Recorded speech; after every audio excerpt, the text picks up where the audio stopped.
Strayed VR is now out for the Quest 2 and Pcvr. Now, if you're wondering what Strayed VR is, simply I can describe it as the Rust of VR. Rust, if you haven't played the game, or if you have a rough idea, you start out at the edge of a beach or next to water with nothing. And the whole idea is that you collect resources, build your own base, and once you gain enough loot and gear, with public sessions online, you can go and attack people, make friends with people, and so on. So essentially, yes, it is a survival game. The gameplay that you're seeing here is the beta playtest, which has recently just been released on Pcvr Steam, which you can download for free, like with the Quest 2 and 3.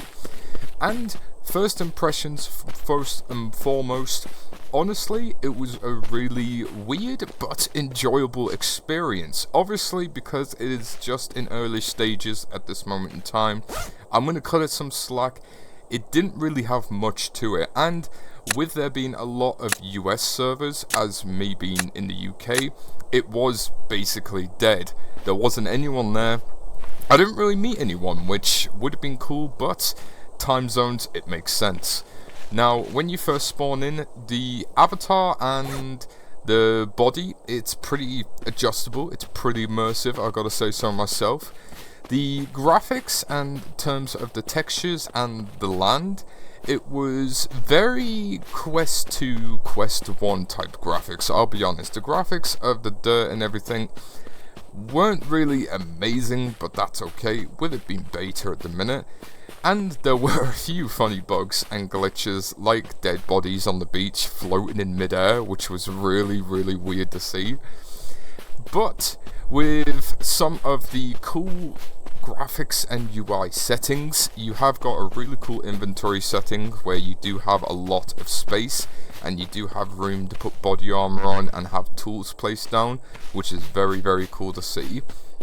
And when you explore a little bit more deeper, the map is very big. Now, you do have a few locations. As first off, you have an oil rig, a gas station, and a mine area. These few areas, some of them will be bland with not really much to loot out of them. And if you're lucky, there are only a few locations where you can go and get loot if you are lucky. But highly recommended. The one thing that I did notice in this game, there are a lot of mini bases around, which you can see people have been playing on already. So I would say if you do live in the UK, this is probably the best time to get on, as if you don't really want to be disturbed by a lot of people or rush into a lot of people first playing, you probably want to be playing when it's night time. But I have to say, if there's one thing that kind of put me off for playing it for any more time for now, I'd have to say it's just the overall unfinishedness of it. It feels like it has been kind of rushed. You can get the idea, you can get the concept of the game, but I will be honest, it doesn't feel 100% complete yet, and a main thing for me, I just found myself wandering around a lot, unable to use the tools that I made to go and pick and unlock and get wood and resources and little simple things like that. The main things of what I only really found in the game were just a few loot boxes, and I'd probably say the rarest thing that I did find was probably body armor, which was made of wood. And then the rest was just little resources that I had no use for. But overall, it's only been a few days, so this is my overall opinion of it so far. Could it be potentially something greater? 100%.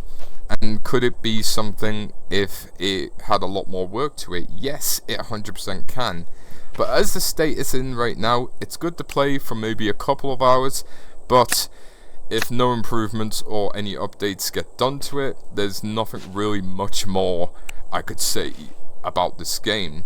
Now, the things that it does do good at, as I said, is the UI systems with the inventory spacing, and with the locations it does incredible with, and the fact it's multiplayer straight off in beta testing, it is brilliant. There is also the downside of the guarantees of crashing and losing your base if you do build it with the servers. but with it only being 2 days old right now, that's understandable. For a Rust VR, this is very exciting because as of right now, this is the only first game that has been made of it yet, and I'm excited to see where this goes. Hopefully I can come back to this game more in the future and maybe cover some of the future updates, but apart from that folks, let me know your thoughts and opinions. As always, my name's Sage Shen, thank you so much for watching, bye bye now.